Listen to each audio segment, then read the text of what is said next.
సన్నిధికి, ఆయన సన్నిధికి బహుమానాలు తీసుకొని రావాలి. ఈరోజు మన సంఘాలు నేర్చుకోవాల్సిన సత్యం ఇది. దేవుని సన్నిధికి ఒట్టి చేతులతో రాకూడదు. కాబట్టి సౌలులో ఉండే మంచి లక్షణం ఏంటంటే దాసుని మాట వినడం. ఇశ్రాయేలు చిన్నది అనే ఒక యవనస్తురాలు ఉంది. ఇశ్రాయేల్ దేశం మీద సిరియా రాజులు యుద్ధం చేసి ఈమెను బానిసగా తీసుకొని పోయినారు. బానిసగా తీసుకొని పోయినప్పుడు ఒక నయమాను అనేటువంటి సిరియా దేశం సైన్యాధిపతి యొక్క ఇంటిలో ఆమె పనిచేస్తా ఉంది. ఏం పని చేస్తుంది? ఇంటిలో మరి శుభ్రం చేసే పనులు కావచ్చు, వంట చేసే పనులు కావచ్చు, త్వరగా జరిగించే పనులు కావచ్చు. కానీ అక్కడ ఆమె ఊరుకుందా? షోమ్రోన్లో ఉన్న నా ఏళ్ళవాడి వద్ద నా యజమానులు ఉన్నారని కోరుకుంది. అంటే నయమానుకు కుష్ఠరోగం ఉంది. కుష్ఠరోగం ఉన్నటువంటి నయమాను ఆ కుష్ఠరోగం పోవాలంటే షోమ్రోన్లో ఉన్నటువంటి ఎలీషా దగ్గరికి వెళ్ళాలని సూచిస్తుంది. బానిసగా ఉంది. మనం కూడా కూలికి వెళ్తాం, పని చేసుకోవడానికి వెళ్తాం. రకరకాల పనులు, రకరకాల ఉద్యోగాలు, రకరకాల. అయితే మనం పనిచేసే స్థలంలో మరి యేసు ప్రభువు చెప్తున్నారా? పాప రోగం పోవాలంటే యేసు ప్రభువు నమ్మండి. యేసే మార్గం, యేసే సత్యం, యేసే జీవమని చెప్పగలుగుతున్నామా? చెప్తున్నామా? చెప్పలేకపోతున్నాం. కానీ ఇశ్రాయేలు చిన్నది బానిసగా ఉంది, ఒక పని మనిషిగా ఉంది. కానీ ఇదిగో నువ్వు ఫలానా స్థలం ఉంటే నీ రోగం పోతుంది. అదేవిధంగా పాపం పోవాలంటే యేసు ప్రభువు నమ్మండి. పాపంలో ఉండే పరలోకం పోలేరు అని మనం చెప్పాలి. మనం పనిచేసే స్థలంలో మనము సినిమాలు, సీరియళ్ళు, మరి మన పొలాల్లో మాట్లాడుకునేది ఇంకా ఆయమ్మ ఇట్లా ఇంకా ఇట్లా వాడాలో అయితే మరి ఎక్కువ ఈ మాటలు, ఇటువంటి మాటలు మాట్లాడతాం. కానీ యేసు ప్రభువును ఈరోజు వాక్యం ఏంటి చెప్తున్నారు? ఎవరు చెప్తున్నారా? లేదు. దేవుని వాక్యాన్ని చెప్పేది లేదు.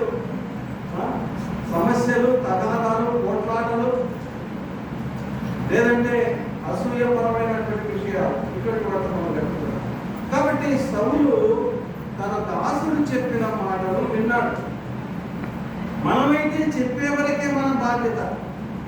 వింటానా వినరా అనేది మన పని కాదు.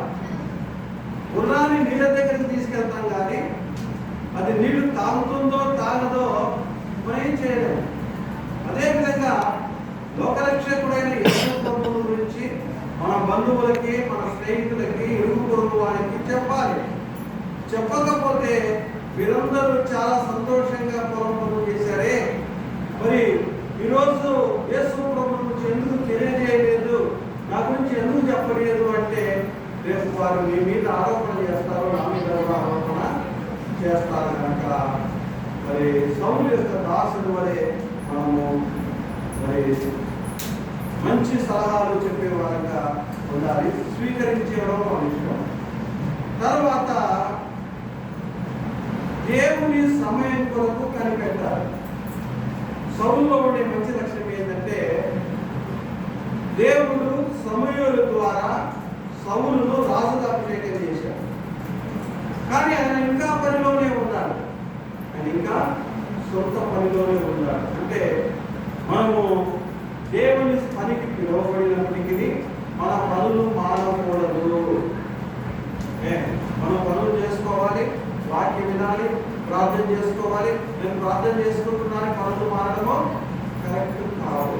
అదేవిధంగా సౌలు దేవుని చేత దేవుడు వాడుకోవాలని ప్రణాళిక ఉన్నప్పటికీ మరి కొందరు ఏ విధంగా కొందరు దేవుడి సమయం కూడా కనిపెట్టారు. కానీ మోషే అని కనిపెట్టలే. మోషే గొప్ప నాయకుడు. మోషే అలా కనిపెట్టలే. మోషే ఏం చేశాడు? నేను ఇప్పుడే ఇశ్రాయేలు ప్రజలను రక్షిస్తానని చెప్పేసి ఒక ఐగుప్తుని పంపివేశాడు. అది కరెక్ట్గా దేవుడు వాడుకునే సమయం వచ్చే వరకు ఆయన సన్నిధిలో కనిపెట్టాడు. మొత్తగా కనిపెట్టినాడు.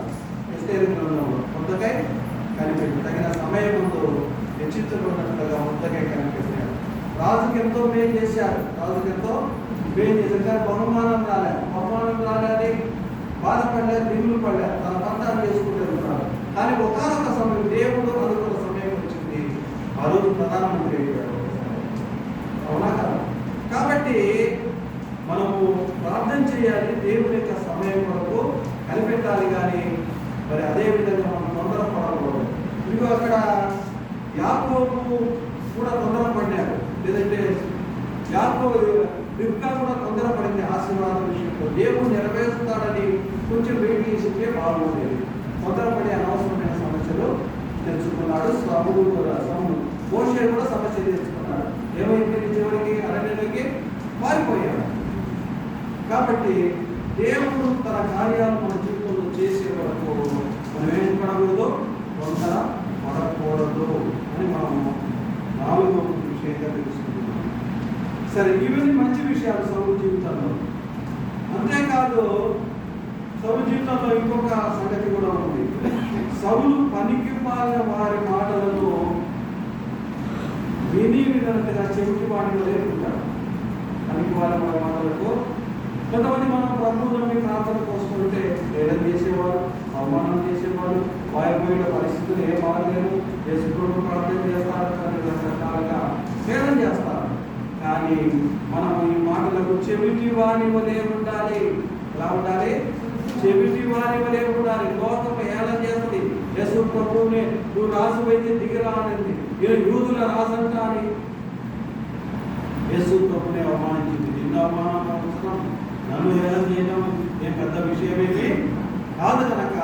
కానీ మనం ఈ మాటల్ని తీసుకొని ప్రార్థనకు మనకు వాళ్ళు అంటున్నారు, వీళ్ళు అంటున్నారు, మరి నువ్వు అడిగిపోతే పిల్లలు అవుతారు కదా, వీడిపోతే పిల్లలు అవుతారు కదా, పోయిన వాళ్ళకి అయినారు కదా, ఇటువంటి మాటల్ని ఏం చేయాలా?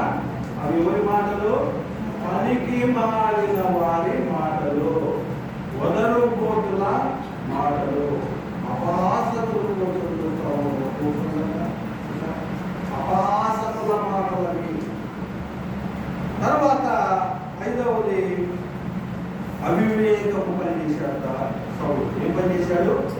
అవివేకం పని. ఏమిటి అవివేకం పని అంటే, సమయం ఏం చెప్పాడంటే, నీవు వెళ్ళు, గిల్గాలులో ఉండు, నువ్వు నేను వచ్చి బలి అర్పించిన తర్వాత నువ్వు ఏం చేయాలో చెప్తాను అన్నాడు. ఫిలిష్తీయులు యుద్ధానికి వచ్చారు. అయితే మరి చెప్పినట్టుగా సమూయేలు ఆలస్యమైపోయింది. సౌలు ఏం చేశాడంటే తొందరపడి సమూయేలు అర్పించవలసిన బలిని ఈయననే స్వయంగా అర్పించాడు. ఎవరు అర్పించాలా పని? ఈయనేమనుకున్నాడంటే, నేను ఈ బలిని అర్పిస్తే దేవుడు శాంతించి ఫిలిష్తీయులను నాశనం చేస్తాడనేది నా ఆలోచన. బైబిల్ ఎత్తి కింద పెట్టుకోమనుకుంటే దయ్యాలు రావాలనేది ఆలోచన. ఇట్లాంటి ఆలోచన ఇది అవివేకమైన పని. దేవుడు అన్నాడు, అవివేకమైన పని. నీవు కనిపెట్టే పనికే నీ బాధ్యత. నేను కనిపెట్టు అని చెప్పాడు, నువ్వు కనిపెట్టాలా? నేను ఇట్లా చేస్తా, అట్లా చేస్తా అని చెప్పడం కరెక్ట్ కాదు. కాబట్టి అవివేకమైన పని చేశాడు. తర్వాత సౌలు అనాలోచితమైన పని చేశాడు. ఏం పని చేశాడు? అవివేకపు పని, అనాలోచితమైన పని. అనాలోచితమైన పని ఏంటంటే, ఫిలిష్తీయులతో యుద్ధం జరుగుతూ ఉన్నప్పుడు ఈరోజు సాయంకాలం వరకు ఎవరైనా భోజనం చేస్తే మీరు మరణానికి పాత్రలని అనౌన్స్ చేశాడు. భోజనం చేస్తే మరణానికి పాత్ర. ఇది అవివేకపు పని, ఇవి అనాలోచితమైన పని. దీనివల్ల ఏమైందంటే, ఈ విధంగా చేయడం వల్ల అది దేవుని మీద ప్రమాణం చేశాడు. మనం కూడా కొన్నిసార్లు ఏది మంచిదో ఏది చేదో ఆలోచన లేకుండా తొందరపడి ప్రమాణాలు చేస్తున్నాం.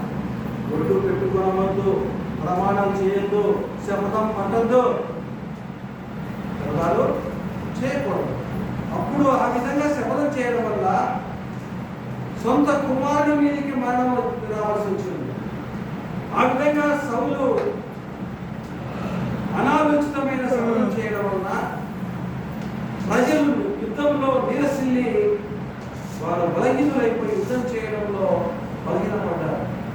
ఆ విధంగా శపథం చేయడం వలన ఫిలిస్తీయులు ఈ సమస్యలో వీళ్ళు తగ్గించుకొని పాల్గొన్నారు చూడండి. కాబట్టి ఎక్కడ కూడా మేము చేస్తే బాగుంటుంది ఊహించుకోకండి, శపథాలు చేయకండి. దేవుడి దగ్గర అవునంటే అవును, జాగ్రత్తగా మాట్లాడాలి, కాదంటే కాదన్నట్టుగా ఉండాలి. కానీ ఈయన అనాలోచించుకునే శబ్దము చేశాడు. తర్వాత వచ్చేసి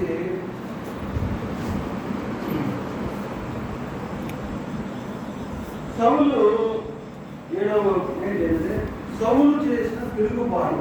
సౌలు ఏం చేశాడు? తిరుగుబాటు చేశాడు. ఎవరి మీద తిరుగుబాటు చేశాడు?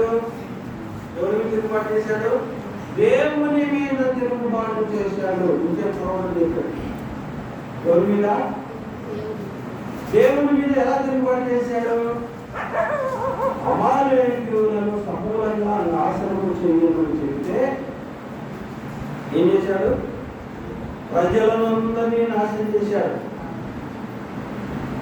కానీ రాజును కొవ్విన పొట్టేళ్లను, కొవ్విన కోడలను కొన్ని పాటించారు. ఇది కొన్ని పాటించి పర్వాలేదు మేము మాటలే భక్తి చేసుకుంటున్నాం అనుకుంటారు. దీనిని దేవుడు తిరుగుబాటు అన్నాడు. ఏమన్నాడు?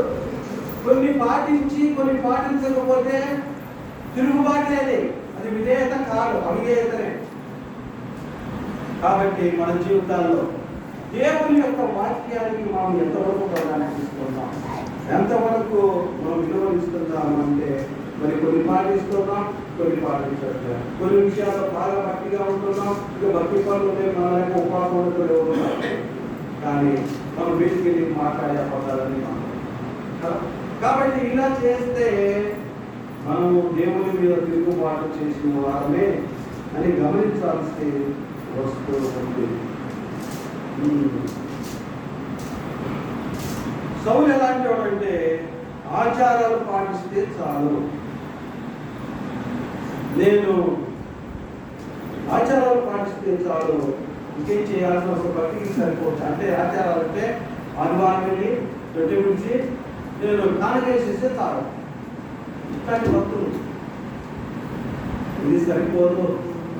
సౌలు కూడా ఏమన్నాడంటే నేను ఎటువంటి పనులు చేసినా పర్వాలేదు, నేను దేవునికి బలి అర్పించడానికి పశువులను, గొర్రెలను, కోడలను తీసుకొస్తే సరిపోతుంది. క్రిస్మస్ పండుగ చేస్తే చాలు, క్రిస్మస్ రోజు కానికిస్తే చాలు అని అనుకుంటే ఈ భక్తి పనికి రాదు.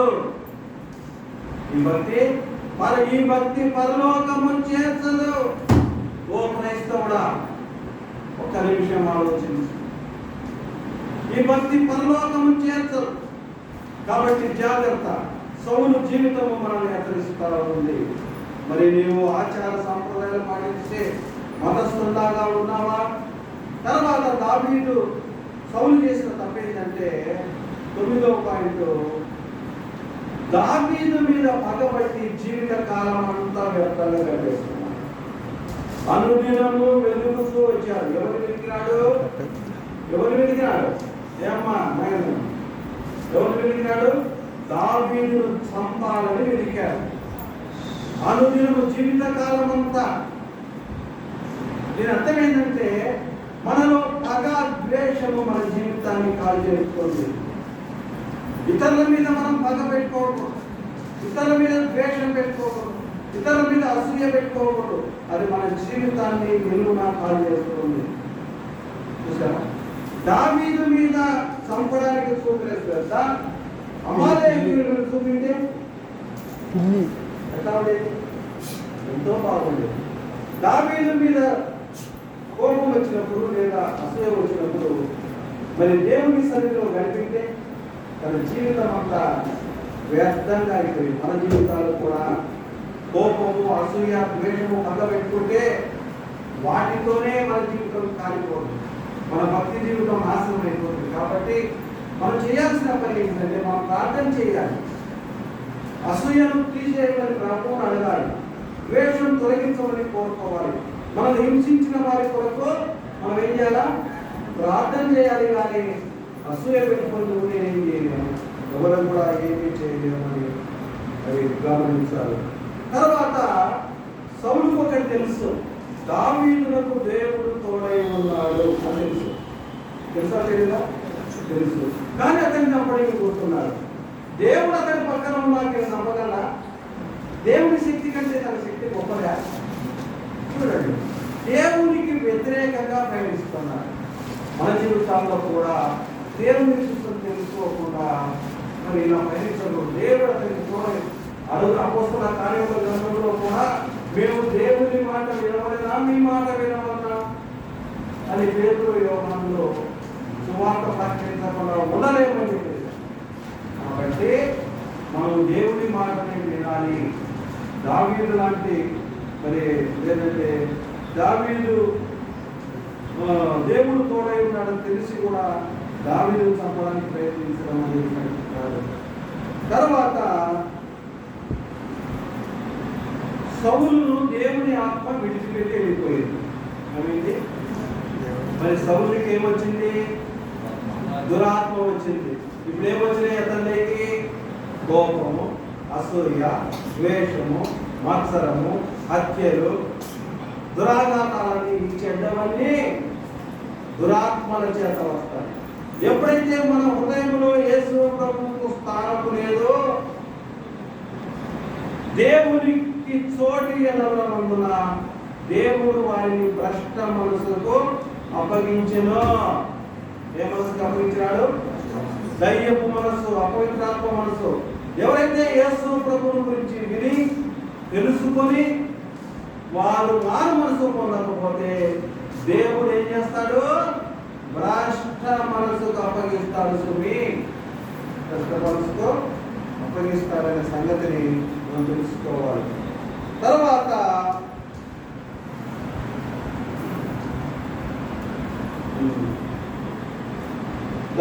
సౌలు ఎలాంటి వాడంటే దేవునికి భయపడతాడా, మనుషులకు భయపడతాడంటే ఎవరు భయపడతాడు? మనుషులకే భయపడతాడు. మనం ఎవరికి భయపడతాం? మనం కూడా ఆచారాలు చేయకుంటే, సాంప్రదాయాలు పాటించకుంటే, మా కులంలో ఒప్పుకోరు, మా ఇంటిలో ఒప్పుకోరు, మా బావలు ఒప్పుకోరు, మా మధులు ఒప్పుకోరు. ఎవరికి భయపడతాం? యేసు ప్రభువుకి వచ్చే పక్క పెడదాంలే, యేసు ప్రభు వచ్చిన తర్వాత క్షమాపణ కోరుకుందంటే అని అనుకుంటాం. ఈ రాజు కూడా మనుషులకు భయపడి తప్పులు చేశాడు. మనం మనుషులకు భయపడితే క్రైస్తవులుగా జీవించడం కూడానే కూడదు. కాబట్టి మనము దేవునికే భయపడాలి, కానీ మనుషులకు భయపడకూడదు అని మనం చూస్తున్నాం. తర్వాత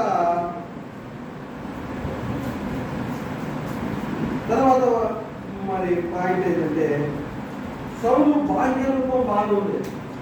సౌలు రూపానికి అందగాడు, సౌందర్యవంతుడు, రాజు. కానీ లోపల అతని జీవితం ఏంటంది? మన జీవితం ఏంటంది? వీటికి చక్కగా భక్తి పరులాగా ఉంటాము. హృదయంలో కూడా ఎలా ఉంది, మన అంతరంగం ఎలా ఉంది? సౌలు యొక్క అంతరంగిక జీవితము బాగలేదు, అది చెడిపోయి ఉన్నది, అది దేవునికి దూరంగా ఉన్నది. మనం దేవునికి దూరంగా ఉన్నామా, దగ్గరగా ఉన్నామా? దేవునితో మనకు సహవాసం ఉందా? యేసు ప్రభువుతో మాట్లాడే అనుభవం మనకుందా? యేసు ప్రభు మాటలో ఎందు ఆసక్తి కలిగిన అనుభవం మనకుందా అని మనం ఆలోచిస్తే మనము మరి బలహీనంగా ఉన్నట్టుగా తెలియజేస్తాం. సరే, తర్వాత ఏం చేశాడంటే 17వ అంశం ఏంటంటే, ఇతడు కర్ణ పిశాచము గల వారి వద్ద విచారణ చేశాడు. అంటే శకునకాండ వద్ద, మాంత్రికుల వద్ద, తాంత్రికుల వద్ద విచారణ చేశాడు. క్రైస్తవులు ఏం చేస్తున్నారు? క్రైస్తవులే అని చేసే పనులు ఇలాంటివి. సౌలు జీవితంలో చూడండి ఎలాంటి పనికి మాన పనులు ఉన్నాయో. అలా క్రైస్తవులను చెప్పుకునే వాళ్ళందరూ కూడా 100% చాలా మందిలో ఇలాంటి లక్షణాలు మనం చూడవచ్చు.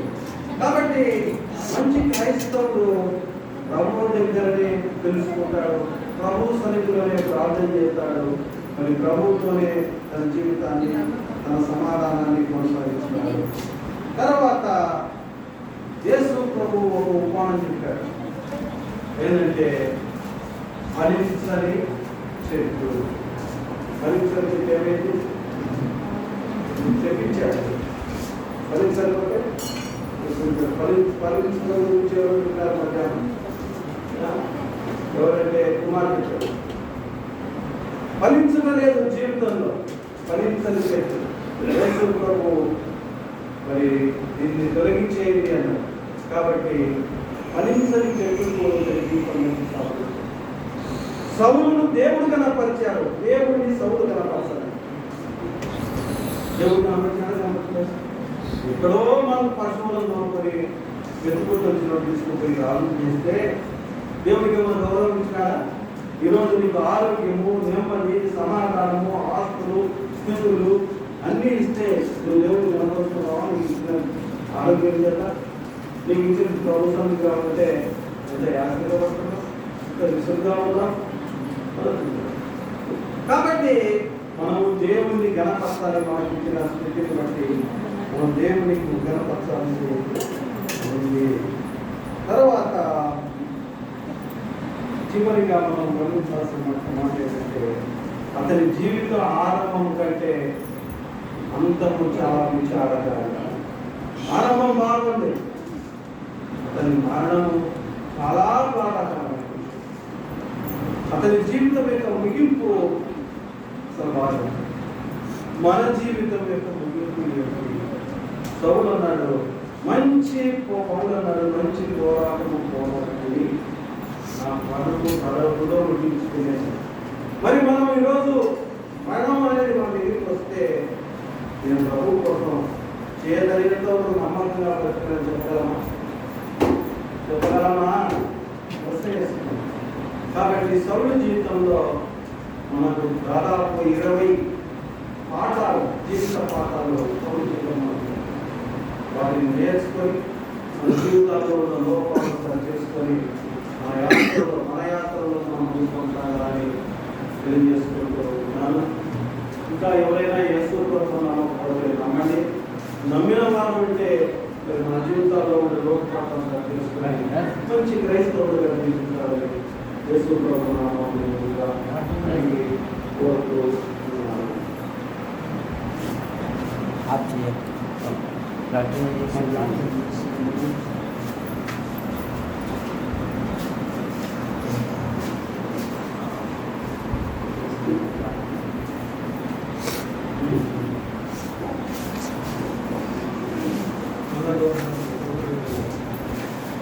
అందరు లోపలికి రండి,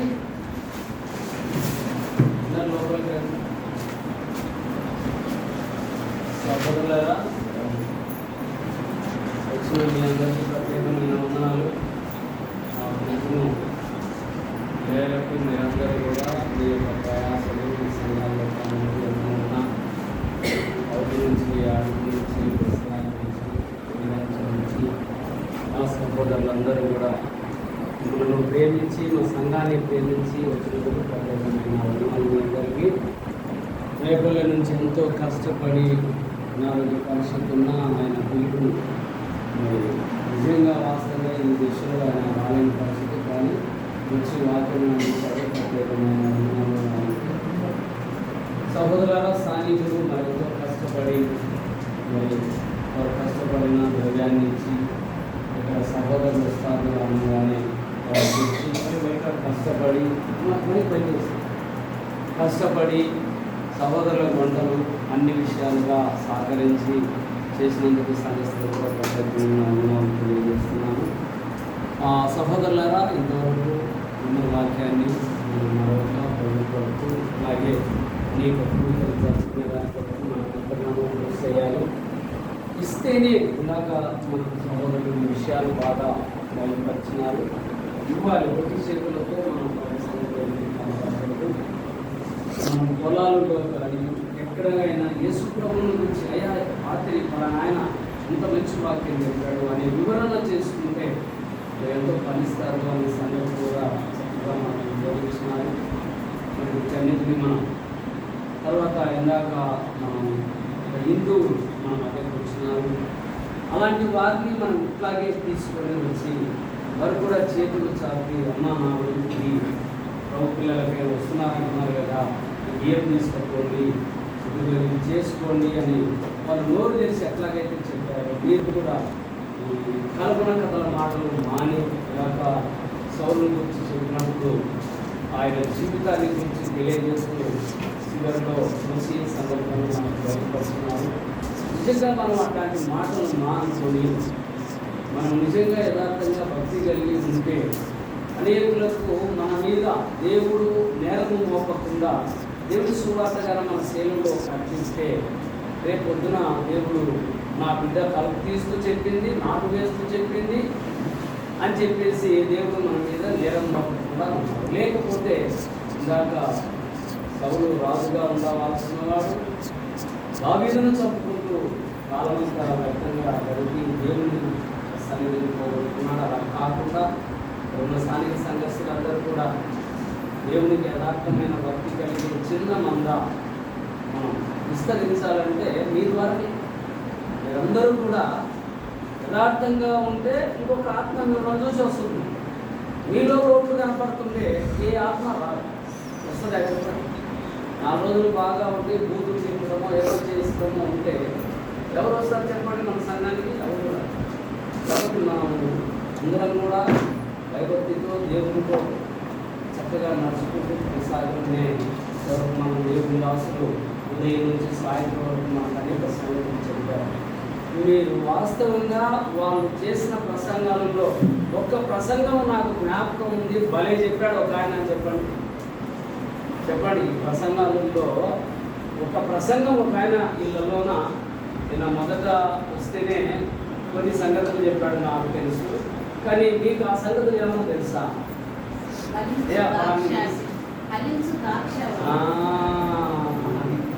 అట్లా ఒకరొకరు ఒక సబ్జెక్ట్తో మాట్లాడినారు, ఒక్కొక్క విషయంలో మాట్లాడినారు. కాబట్టి మనం వాటిని జ్ఞాపకం పెట్టుకుని ఒకరొకరు చెప్పాలంటే నర్సుపడి ప్రార్థన వెంకటేశ్వర నుంచి ప్రార్థన చేస్తాం.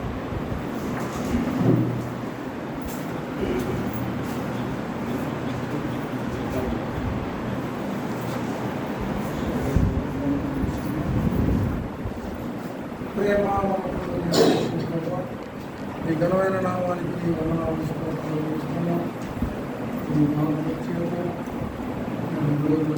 నుంచి రాత్రి వరకు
మా బిడ్డ కోసం ప్రార్థన చేస్తున్నారు.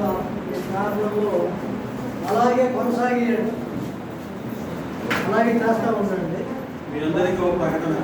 వచ్చే నెల 8-9 తారీఖుల్లో సంగరంతులో యవనస్థల మీటింగ్లు అయినా మీరు అందరూ రావాల్సింది. అందరూ రావాలి. ఓకేనా? తప్పనిసరిగా రావాలి. 2 రోజులు అద్భుతంగా ఆశ్చర్యకరంగా ఉంటాయి.